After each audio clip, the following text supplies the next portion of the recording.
নমস্কার বন্ধুগণ, আমি অনামিকা আর আপনারা দেখছেন অনামিকা গার্ডেন। তো আজকে আমি আমার বাগানের একটি জবার সাথে আপনাদের পরিচয় করে দেব। এই যে আপনারা দেখছেন এই ঝুমকো জবাটা, এটা একটি দেশি ভ্যারাইটি। তো এই জবাটার তেমন একটি রোগ লাগে না, আপনারা সবাই করতে পারবেন। এই জবাটি তেমন একটি পোকামাকড় আসে না এই জবা গাছে, এবং মিলিবাগও একে আক্রমণ করতে পারে না। তো একটি খাবারের মধ্যে এই জবা গাছটি আপনারা করতে পারবেন খুব সহজে। তো এটি যদি আপনারা নার্সারিতে কিংবা কারো বাড়িতে পান, তাহলে খুব সহজে এই জবা গাছটি কাটিং থেকে চারা করতে পারবেন এবং একটি সুন্দর এরকম গাছ হবে। তো এই গাছের পরিচর্যায় আপনাদের কাছে আসি। এই গাছটির কি বিশেষ পরিচর্যা রয়েছে, এ কী পছন্দ করে।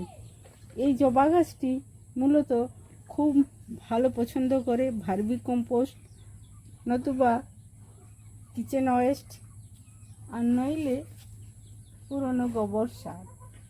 এই গোবর সার এই জবা গাছের খুব প্রিয়, বিশেষ করে এই জবাটি।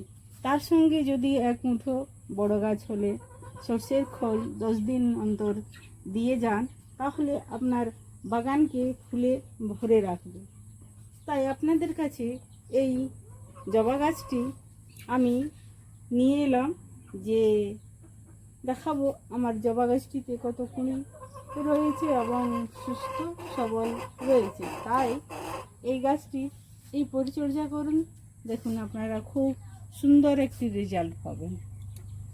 তো বন্ধুগণ, আমি সেই খোলটি কেমনভাবে দিই সেটাও আপনাদেরকে এক ঝলক দেখিয়ে দিচ্ছি।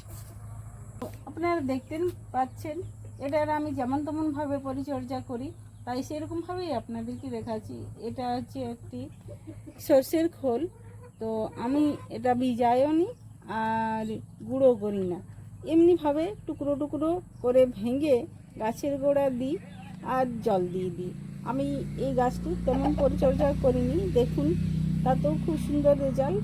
আপনারা অবশ্যই একবার ট্রাই করে দেখুন আমার মতো, অবশ্যই আপনারাও এরকম রেজাল্ট পাবেন। তো আমি চলুন গাছের গোড়ায় দিয়ে দিই।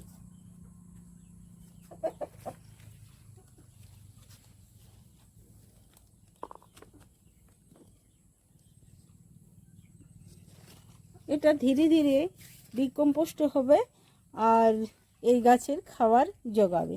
তো আজকে এই পর্যন্ত, আবার একটি নতুন ভিডিও নিয়ে আপনাদের সাথে উপস্থিত হব। ভিডিওটি ভালো লেগে থাকে অবশ্যই একটি লাইক করবেন আর সাবস্ক্রাইব করতে ভুলবেন না। আপনাদেরকে অনেক অনেক ধন্যবাদ। নমস্কার।